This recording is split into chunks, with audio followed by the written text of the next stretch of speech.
السلام عليك يا أمير المؤمنين يا علي بن أبي طالب. نایب زیارت از طرف کل مؤمن مسلمین هایی که تماس دعا کرده است. خدایا در این شب شهادت امام جعفر صادق علیه السلام علیه همه مریضان را شفای عاجل عنایت فرما. نایب زیارت از طرف همه مؤمنین مسلمین مخصوص هایی که تماس دعا کرده است. حرم بارگاه امیر المؤمنین زیر بارگاه امیر المؤمنین علیه السلام نایب زیارت هستم. السلام علیک یا امیر.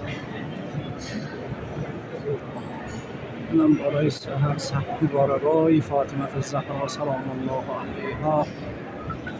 یا الله اللهم صل علی محمد و آل محمد و فرجهم اللهم صل علی محمد و آل محمد فرجهم.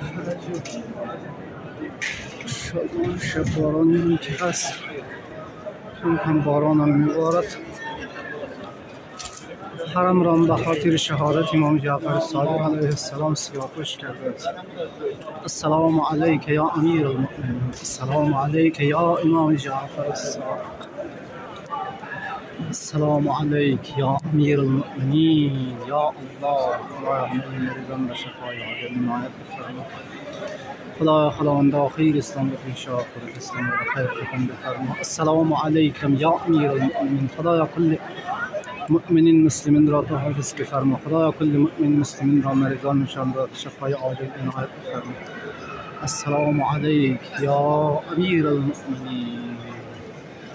یا حیدر کرار یا فاتح خیبر یا شاهد دل سوار یا شاه مشکل کشا. السلام علیک یا امیر المؤمنین.